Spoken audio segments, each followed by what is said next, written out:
try to close it down. We don't want people to know. That's why I'm going to show you the comparison of this other case we had going. But now we're talking about this. I need the media's help because this person ain't talking. But the challenge or the danger in that is you right away know there's a problem. You know law enforcement is kind of curious, so you're suspect right now thinking, what is it that they know that they're not telling us? Because they're giving us all this information, some of these juicy things that they lay out there for us once in a while. They know something isn't right. You already start to smell, blood in the water, so you're trying to figure this out yourself, which you become law enforcement investigators, believe it or not. And once I get a story, something happens, reporters are always asking, what school did they go to? Where did they live? They want all the juicy information because right away they're going to start tying into that. And they do, and it drives us nuts. Sometimes we try to downplay that. If we have an accident investigation going, we haven't yet notified family members or whatever, we don't try to release names. But boy, I'll tell you, it's been interesting how many connections the media personalities have with law enforcement, people in the community. That's what's important. I mean, believe it or not, you're going to be politicians of sorts. So immediately he comes out and starts talking at some information when they're interviewing him because he couldn't stay away from the cameras. I could not believe his attorney let him run as free as he did with the media.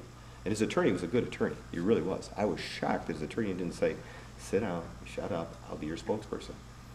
Didn't allow that to happen. So the media was constantly, they had his phone number. They had Stephen Grant's phone number. I mean, every one of these guys, Hank Winchester, Karen Drew, Amy Lang, I mean, all of them had his number, and they were calling him at all hours. I didn't care if it was the newspapers, the radio, the television, other things. Every time he was on the news, he kept saying, I am their #1 suspect. We never said that. Every time they would ask me that, is he a suspect? I say, I don't know why he keeps saying that. He's the husband. He came in and he reported his wife missing. We're trying to assist him, but he won't come in and work with us on this particular case. So what I do is I punt it back to him. The media was actually the conduit. The media was actually helping us with this interview with Stephen Grant by going back and forth. It was a game. And he would actually make the calls to the media to try to refute things we said. Well, he's talking to the media about this. Well, Tara had this affair. Well, Tara, I think, was seeing somebody. Well, Tara, I mean, and all these things, now we have to go look into and find out who he's talking about. Completely untrue. I mean, completely untrue statements, what he's saying, and right now he's ruining her credibility. He's trying to go after her. It's that same theory. When you try to realize that somebody maybe is at a different level than you are, people respect them. Sometimes politicians do this when they're running for office. Scratch that. All the time politicians do this when they're running for office. What they do is they put out flyers and brochures about the other person that's running for office, what a terrible person there is, but I'm such a wonderful person, you need to vote for me. Jamie decides to call me. I'm in the office, pick up the phone, hey, what's going on? Hey, I just had a weird conversation with Stephen Grant, and he mentioned that he ran into you out at Stony Creek Park before, and I'm sitting there right away, my mind's going, I ran into him, what the heck, I don't remember that. I ran into thousands of people. I'm going, okay, you got me intrigued. He says, and he said you weren't wearing your helmet, so he yelled something to you. So right away, my mindset goes the other way. Great, reporter's going to do a story about the sheriff not wearing his helmet. So now I can't even go talk about safety and biking with children anymore. So, my mind's going on this direction now, and all of a sudden I'm listening to the two sides, and all of a sudden it clicked with me right away. I'm sitting there going, hang on a second. Why is he talking about me? What's he talking about Stony Creek for? Because he's talked about Stony Creek a number of times. I thought, you know what? Hang on a second. People are very interested in this case, number one. They want to hear what's going on. I want them to know we're doing something rather than sitting on our hands. And the other one is, even if we do this search, we can at least reach out to let the people know, hey, maybe while you're walking in and around areas, if you see something of interest, bring it to our attention. So I thought, the heck with it. So I call them back in. I said, we're searching the park. We're searching the park, we're searching it tomorrow, and we're going to use law enforcement personnel to do this in case we come across something. But I'm going to send the message to the public while they're walking in and around the area, and I said anywhere in the Detroit metropolitan area, if they happen to be somewhere in a park area, they see something. Again, I didn't say the body. I just said they see something that's of interest. Obviously, the body would be of interest.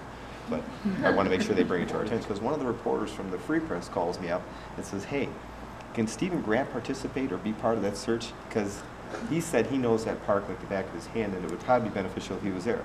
And I snapped a response that was just, after I said it and it was printed, I was like, oh, crap. I'm going to be hearing about this, and I did. His attorney went through the roof. I said, well, this is a law enforcement related search. Unless Stephen Grant happens to know where the body of his wife is, no, really, he's not needed.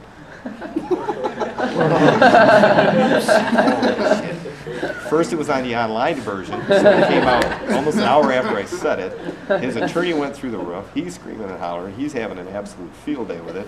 And next thing you know, he's got 2, 4, and 7, and he's yelling at them, about me making this comment and all this kind of stuff or whatever. And at first, it's a pretty good comment, because the public liked it, so it didn't bother me. So I let it go, and I thought, ah, the heck with it.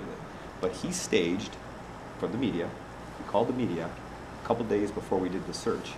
He staged this coming to the department and handing us a couple of laptop computers that were tucked away in a closet that were terrorists from 1,000 years ago when she went to college.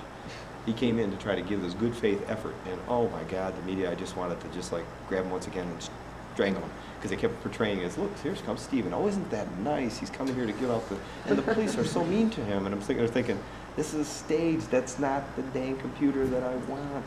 So it's like, you know, we're trying to explain it. But immediately they parked themselves in front of my office. The media was sitting there with all the 247s and you know, with their live feeds going, showing him walking into the office, handing the computers over to our detectives, and I'm sitting there looking out my window, just sitting there watching, just grinning. I'm sitting there thinking, you son of a gun. I said, that was a good one. There are things that we do in law enforcement you got to understand when it comes to investigation that take time. We have to make sure that we maintain the integrity of that part of the investigation. It's not that simple. So knowing this is going to take a long time, his attorney was absolutely correct. We had no right to hold him. He decided to go take his doggies for a walk. Channel 4 is watching him taking his doggie for a walk. And we're sitting there trying to get him the heck across the street, and all the different producers and everybody else, bless you, is sitting there telling us, you can't make us leave that subdivision. It's public property. It's not private. It's not a private subdivision. They were right. So what I had to do was plead with them. I had to say, listen, I can't explain to you what's going on right now or why. We're going to move Channel 4. If I can get you all to agree to just stay on the other side of 28 Mile Road right now, as soon as we're done with this process. Your helicopters, do what you want to do with the helicopters. I can't stop that. But if I can get you guys out of that area, please, because what I want to do is get the surveillance back on this guy. And when you get into law, or when you get into the media and understanding the law, understand that you need to understand the laws and the rules when you're asking the questions. If you understand the rules and understand the questions, when it comes to second-degree murder, life with the possibility of parole, but you got to understand that judges have the opportunity in sentencing to exceed those guidelines. If there's mitigating circumstances, they can decrease the penalty. If there's aggravating circumstances, they can go ahead and exceed those guidelines. And it's exactly what this judge did in this case in the end. Because of the lies, because of the killing in front of the child, the dismemberment of the body, all those horrific things, the judge gave him something that's beyond life in prison. So he's never really going to get out. The best reporters out there, in my opinion, are the ones that have the best contacts, that know how to get to people within the community. I'm not just talking about police. I'm talking about people that are the business people, people in the neighborhoods. I mean, when you're out there, you got to be a politician of sorts. Because if you want to get your job done, you want to get information, you got to have access. And I'll tell you what, the real good ones don't even have to make the calls. People are calling them because they know something's going on, and they will get a hold of these reporters telling them, hey, this is what I got, this is what's going on, this is what I know about that case. I don't know if you know this, but this is what they're trying to know.